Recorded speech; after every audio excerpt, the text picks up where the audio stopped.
kulanti wanaagsan dhegaystayaal ku soo dhowaada xubinta doodda gaaban.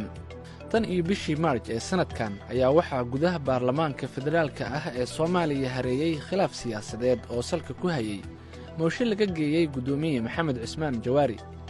qaar ka mid ah dowladihii soo maray soomaaliya laga soo bilaabo dowladdii kumeelgaarka ahayd ee madaxweyne cabdulqaasim ilaa dowladdan madaxweyne farmaajo ayaa waxaa dhacayay mooshinno ka dhan ahaa madaxda ugu sarraysa hay-adaha fulinta, sharci dejinta iyo madaxtooyada. haddaba mooshinnadaasi dalka ka dhacay tusaale wanaagsan miyay u gudbiyeen dhallinyarada hadda iyo jiilasha soo socda, mise tusaale khaldan? xubinta doodda gaaban ayaan kaga hadli doonnaa, waxaana marti igu ah cabdiweli ibraahim garyare, guddoomiyaha xisbiga dhallinyarada soomaaliyeed oo ku sugan magaalada muqdisho, iyo cabdiraxmaan maxamed cali cabdiraxmaan diini oo ka faallooda arrimaha siyaasadda soomaaliya kuna sugan hadda magaalada nairobi. ugu horreyn cabdiraxmaan diini ayaan ku hormarayaa.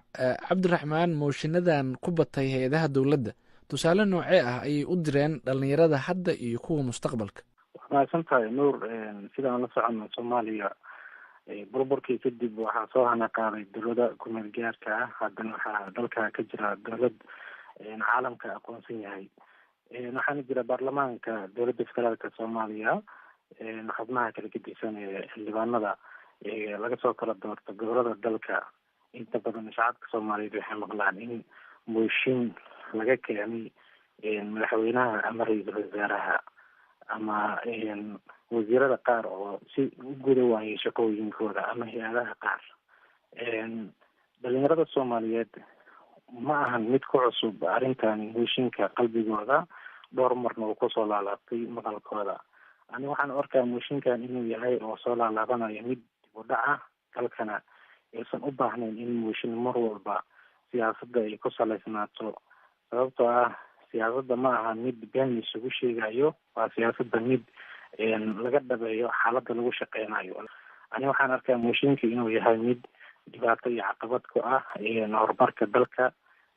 dhalinyarada soomaaliyeed haddii ay arrimahaasi kadib ku toonaadaan ama iska fogeeyaan, haddii ay ku biiraan baarlamaanka soomaaliyana wax badan ayay ka bedeli karaan. waa mahadsan tahay cabdiraxmaan diini. cabdiweli garyare, mooshinada soo laalaabtay maxay tusaale ah oo ay u dirayaan dhalinyarada? aada umahadsan tahay nuur. horta moshinku muxuu yahay? barkii sababtoo dadka soomaaliyeed waxaa ka muuqata, walaalkii hadda doodiisana ka muuqata in mooshinka laga gelinayo sas. laakiin anigu waxaan qabaa sharciga dastuurka ee noo yaalana qabaa inuu qodob dastuuri ah oo dowladnimada soomaaliya lafdhabar u ah inuu yahay qodobka mooshinka. mooshinkuna waxaa haddii lasii falanqeeyo oo la faahfaahiyo ujeedkiisana uu yahay isla xisaabtan waayo.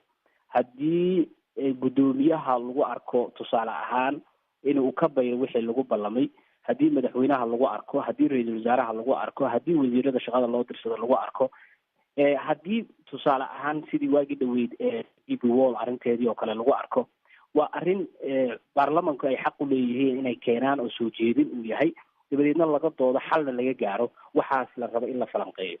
marka sidaa darteed dadka dhaha moshinku waa wado qaldan, mooshin looma baahna, mooshin dalkuu ragaadiyey, mooshin dalkuu la degay. waxaan u arkaa qodob dastuuriya ay rabaan gebi ahaanba dalka in laga saaro. waa mahadsan tahay garyare. cabdiraxmaan diin waad maqlaysaa. garyare waxa uu leeyahay mooshinka waxaa lagu saxaa madaxda, ma ahan wax qaldan. marka maxaad kaga jawaabaysaa? garyare wuu mahadsan yahay. sida aan la socono horta mooshinka inta badan xildhibaanada baarlamaanka ayaa keeno. sida lagu keenana soomaalida oo dhan iyo siyaasiyiintada iyo shacabka soomaaliyeed si fiican ayay ula socdaan, wayna ka daragsan yihiin.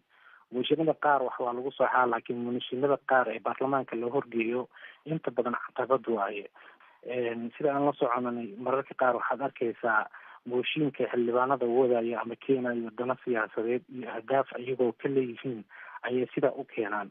haddii mooshinka wax lagu sixi lahaa wax badan ayaa la sixi lahaa, laakiin qaabka mooshinada loo dhiga ayaa kala duwan.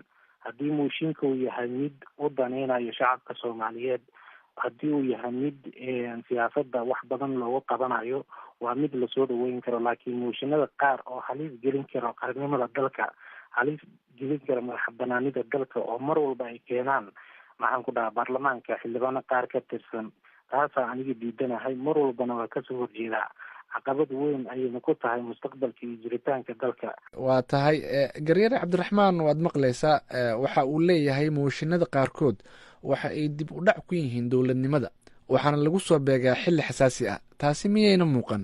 aada umahadsan tahay nuur. aniga cabdiraxmaanna waa soo dhaweynaya aragtidiisa, laakiin marka aan dhahno mooshinada qaar ayaa usaxsan, qaarkoodna waa qaraska tuurnimo oo ama dalkay dib u dhac ku keenaya.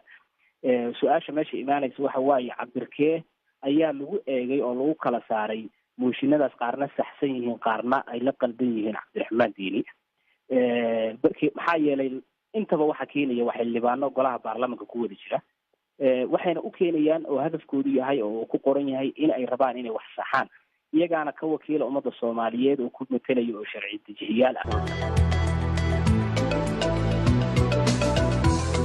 kuwaasina waxay kala ahaayeen cabdiweli ibraahim garyare guddoomiyaha xisbiga dhallinyarada soomaaliyeed oo ku sugan muqdisho iyo cabdiraxmaan maxamed cali cabdiraxmaan diini oo ka faallooda arrimaha siyaasadda kuna sugan magaalada nairobi.